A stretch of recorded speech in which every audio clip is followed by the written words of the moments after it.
Hi guys, welcome back to the shed. So have I got a story to tell? And to be honest, I don't really know where to start. So this isn't the video I plan to put out. The video should have been me and Phil touring Austria, Italy, etc. over the mountain passes. However, we did suffer quite a major breakdown with the mighty Rhino, or BMW R1150. Yeah, I don't really know where to start, and I'll probably put some footage of us riding, but I didn't actually get any footage of the incident. You'll understand why as I explain. So day one went absolutely fine, 500 miles, mainly motorway, Autobahn, etc. Camped up for the night, had a nice meal. Well, I think that was a services meal actually that day, but anyway, day one went really well.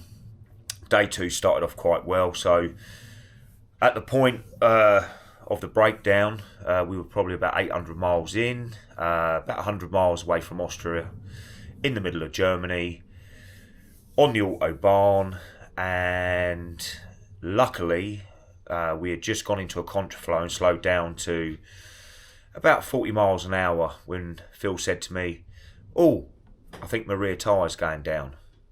I backed off, looked at his rear tyre and said, "Don't look flat to me." He said, "No, it's definitely going down. I can feel it wobbling at the back."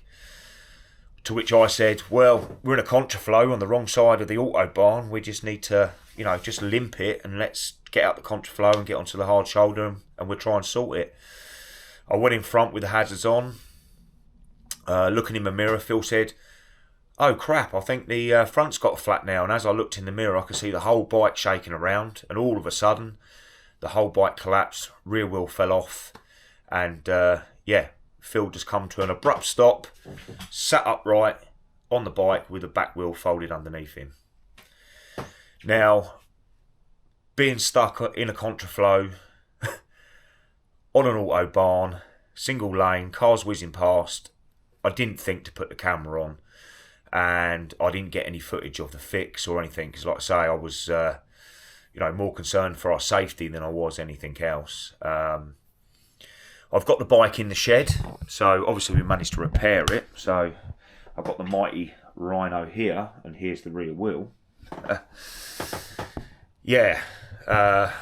we had to do was take all the boxes off, throw them in the central reservation. We managed to get the bike on the rear stand, and I managed to get one of the wheel nuts back in the wheel. So what had happened, and we still don't know why, all four wheel nuts, I've got one here, if it had focus, as you can see, all the threads are stripped out. So yeah, there we were. Back wheel collapsed underneath the bike. We managed to get the bike up onto its stand. I laid in the middle of the road with cars whizzing past my head while Phil held the bike upright, and I managed to get one wheel nut back in. Like we said, we still don't know how it happened. All four wheel nuts were found, two in the wheel, one behind the wheel, and one about 50 yards up the road.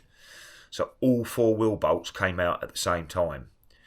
And like I said, we didn't get any warning.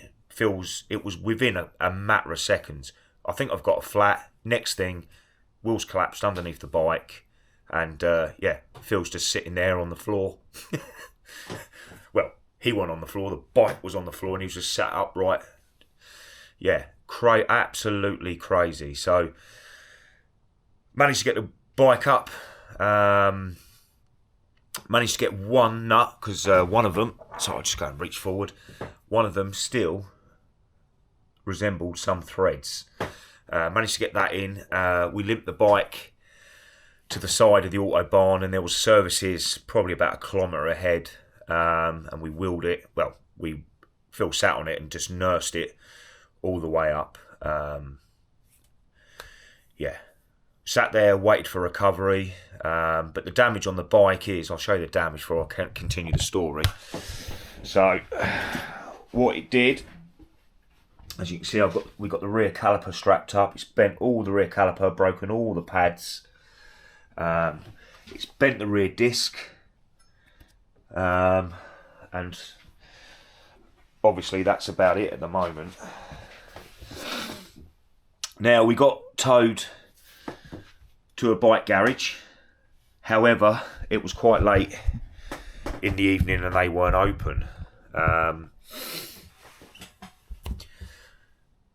So managed to get a hotel for the night, went back in the morning, spoke to someone at the garage, and the guy that repairs bikes was on holiday for 4 days. Great.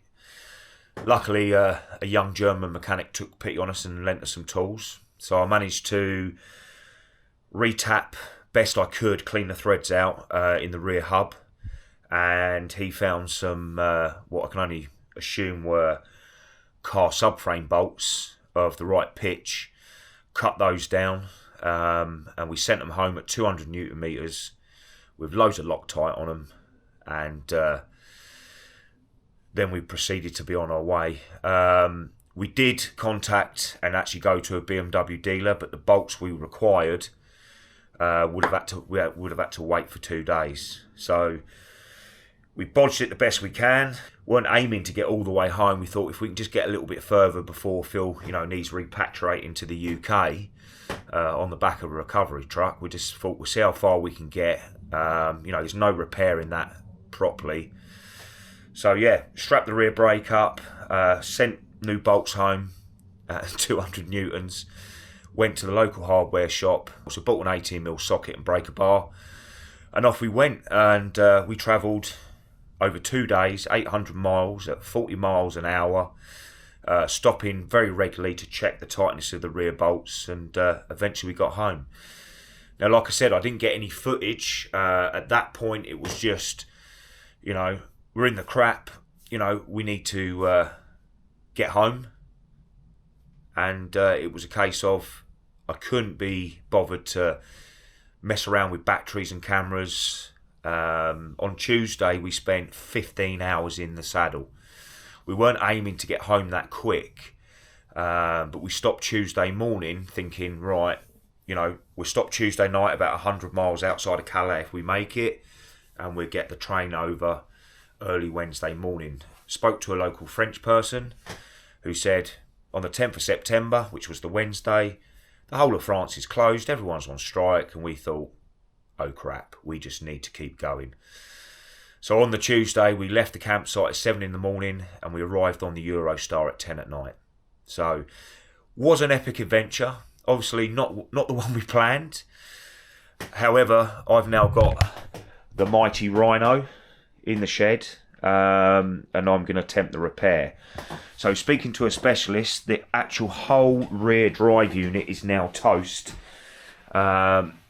Because the threads form part of the crown wheel, which is inside this power lever unit or final drive unit, the whole thing needs to be changed.